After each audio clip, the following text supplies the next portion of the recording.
The Black Hack second edition is out, and Robert Garita, who I've already done a video on, he did a great adventure for Operation White Box.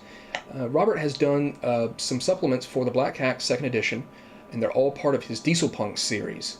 And Diesel Punks is the kind of the first release, and it's 15 pages. It gives you 6 new character classes, and it doesn't have any art. It's just a normal, independent release on Drive-Thru RPG and RPG Now. And I'm going to do several videos on these releases. I don't think I'm going to do all in one video because that's just going to be too much information coming at you. But we'll start with a couple of them. Diesel Punks is influenced kind of on the 30s and 40s, the whole rocket, pulp, action, sci-fi. I've got a whole collection that Mill Creek put out of old TV shows and science fiction shows of like Flash Gordon and stuff like that, and the whole rocket, sci-fi, space exploration genre. And Diesel Punks fits right into that. While steampunk, which a lot of people enjoy, I'm not a huge fan of steampunk actually. I don't really care for it very much at all. Is more of kind of the upper class and the rich kind of view of what steampunk is. Robert describes Diesel Punk as kind of being the blue collar, kind of the everyday man version of steampunk. And it does have those influences of the 30s and 40s. I love rockets. I love that whole motif, the way it looks, and a lot of those old films from back in the day. So Diesel Punks right off the bat is going to give you 6 new character classes. I'm going to go through a couple of them here, and or all of them if I can get them all in. The first one's going to be the computer. And while I'm not going to go over a lot of the stats and stuff, like I said, I don't have the knowledge of the statistics for Black Hack. Of course, everything here is all statted out for the Black Hack second edition. So the computer is a thinking person. It reminds me of the Mentat from Dune. And they're going to have a very analytical and logistical mind. They will be able to spot flaws in enemies and maybe weapons or technology. They will be able to solve puzzles as well as manage things such as the fuels or supplies, and have a great understanding of robots.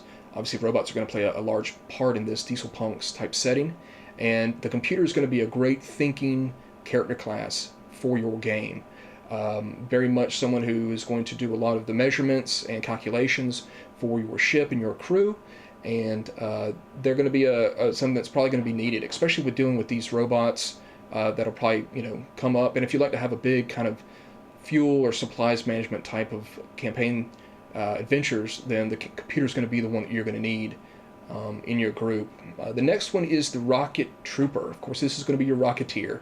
Not too much to say about this class. It's going to have a lot of different type of aerial combat attacks it can do, maneuvers, and the jetpack is going to be its main item that it's going to use. The Rocket Trooper can, of course, repair it, knows a lot about it, and this is going to be a very combat-oriented character class. The next one is a Sleeper, and the Sleeper, of course, instantly reminded me of Fry from Futurama. This is going to be someone who is out of their time zone, kind of their time,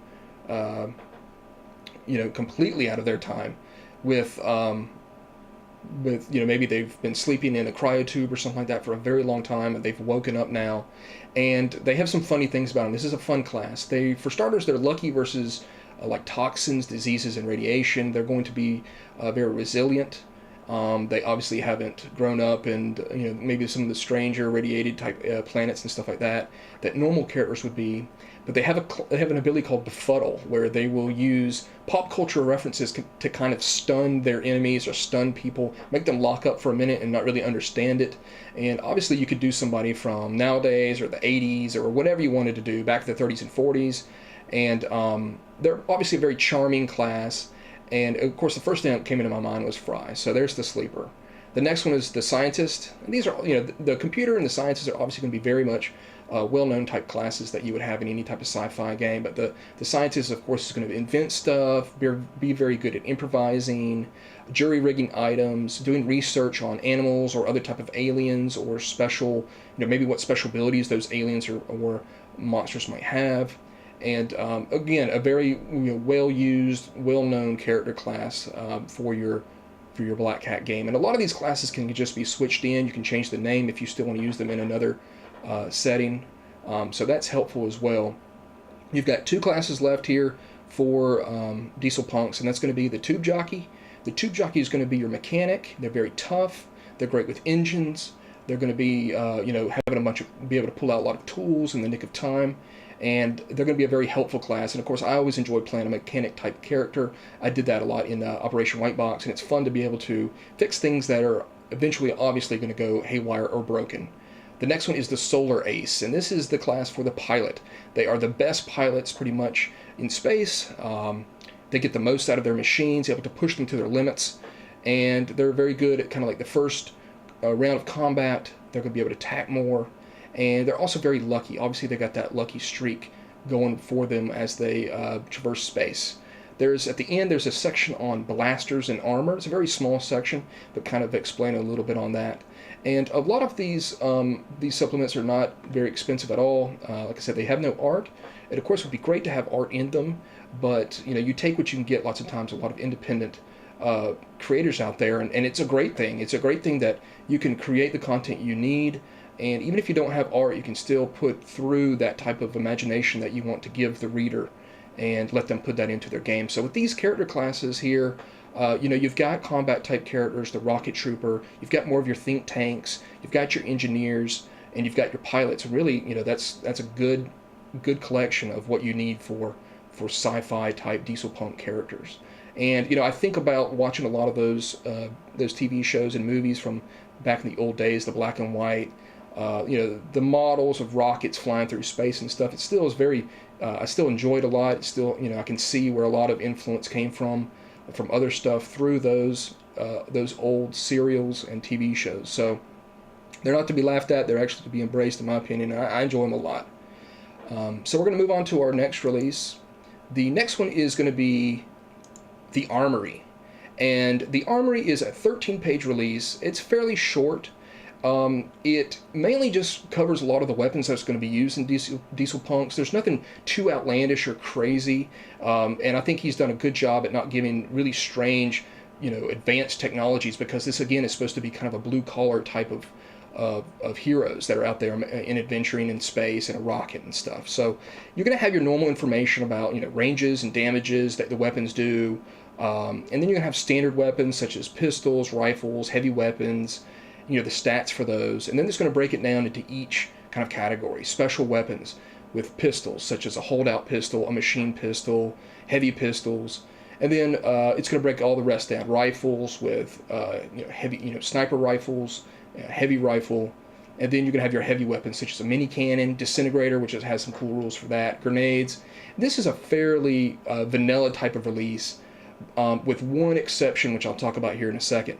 It has rules for kind of the special functions that those do. How does it disintegrate within the rules of the Black Hack, as well as the other rules for those various types of weapons. And then it gets into the best section that it has, the strange kind of like idiosyncrasies that these weapons can have, kind of little quirks that they can have. And this is a really fun section that I enjoyed a lot. It's going to have stuff with some neat names to them. One's called Great Balls of Fire. Pretty much this weapon is very visual when it's shot. So these are kind of like attributes you can put on the weapon or get on the weapon, or they can acquire. Pretty much you can do more damage. You can, maybe it kicks a lot when it takes a shot. Maybe heat builds up. One of the cool abilities is called Omnivore, where it's compatible with all different types of ammunition. There might be a hidden safety on it. And I think those type of little quirks really help that supplement. The rest of it is fairly basic, but what you need for Diesel Punks. And then this is the best part of the supplement, the idiosyncrasies and the quirks that these weapons can have. So that's not a very long section. Again, no art in this one. There is going to be some small art in one of the ones that I'll be talking about, probably in the second video I'll be doing. Like I said, I'm going to break this up so it's not too much information coming at you, because the next release is called Aliens. And this has got a lot of information to it. And I'm going to try to break down a couple of the ones that I really enjoyed, but this is going to be a collection of aliens. They're usually about one page. It's 13 pages long, and it's going to start with some fairly mundane type aliens. You're going to have the Beastmasters, obviously a group of aliens that are humanoid, and they're very good with beasts. They can tame them, control them, and that's That's kind of a mundane type of alien. But one thing I'll say about all the aliens, especially kind of like the Beastmaster or some of the other ones, is that some of them have really good descriptions of what they look like, and then some of them could use a little bit more, and that covers a good bit of them. But the ones that obviously are really stand out, that are unique, there's some good descriptions of, and they're exciting aliens. The next one is going to be the Crater Men. They and of course these are aliens that you could put into any type of setting that you wanted. So this supplement does have a lot more longevity with it, especially if you use it for a different type of alien setting or space setting with the Black Hack. The Crater Men are ancient. They haunt the ruins. They kind of worship mysterious machines, and they have kind of a chief tribal type of system that they use, and maybe their chieftains have technology that they use, so it can be quite deadly. The next are the Crocs. They're going to be an amphibious hybrid human race. Of course, they live in a little bit different. They live in oxygenated fluorocarbons, as it says. As I look at my notes here, they have, of course, thick skin. They're Crocs, of course. They're fairly easy. They live as raiders, but they were originally used to be used for cruise ships, on spaceships, and on mining installations. So kind of a grunt type of, obviously very visual alien in the mix. The next is one of the best. The Death Angels is what they're called. They kind of look kind of haggard and cadaverous looking humans. They need a small amount of radiation to stay healthy.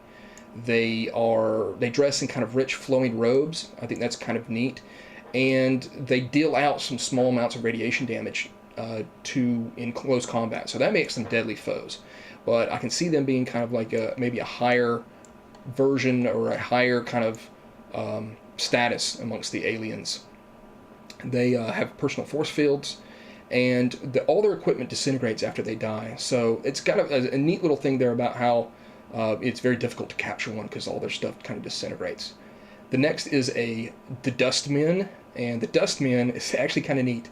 They have an experiment. They were an experiment to prolong life that kind of backfired, and they suffer from a hyperimmune system. So they have severe psoriasis, and they shed their skin.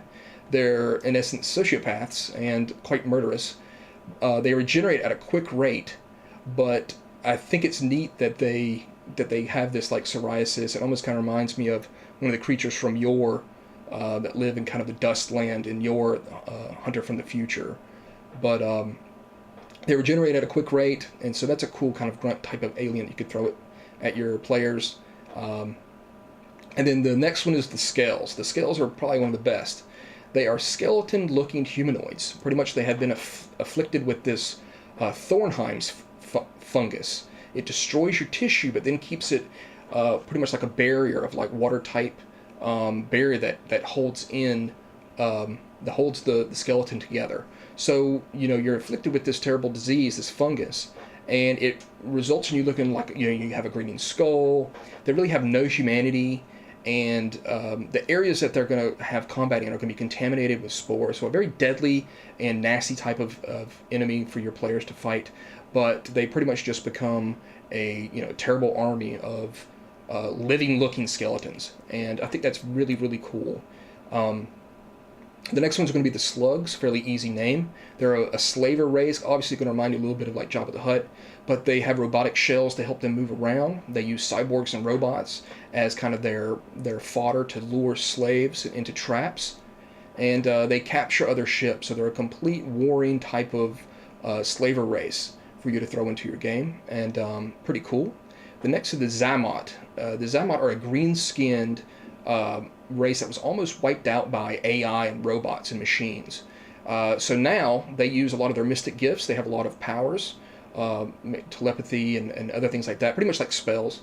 And they now hunt down machine enemies, which I think that's pretty cool to have someone there pretty much reaching revenge on those that almost wiped them out in the past. So that's going to be those. I've got a couple more to tell you about. 2 more actually. They're a little bit bigger, so we're going to put that in another video. But this is going to be part 1 of Robert Garrida's Diesel Punks, and I think that so far, as you can tell, he's got a good grasp of some neat new alien designs, especially the Death Angels. I like the Dustmen. I think it's neat to have like psoriasis and kind of, these skin disease that might afflict your characters or hamper them in some way when you fight them. I like the scales a lot. I think that's neat to have that. Kind of reminds me of Skeletal Warriors. I don't know if you remember, it's a comic book as well as I think a cartoon and a video game. And I think that's probably one of the best ones there with the Death Angels and the slugs are pretty neat. I mean, they're going to be a pretty bad evil alien race to throw at your players, but overall, 3 good releases. Fairly mundane and two where you need them to go with Diesel Punks when it comes to the character classes as well as the weapons. And then, of course, it really hits his stride where Robert's able to really start to get into his imagination with the aliens. And you're going to see that in the next video as well as he expands on the aliens with Aliens 2.0, which I'll be talking about that in the next video. So there it is, part 1. Hope you've enjoyed it, and stay on for part 2.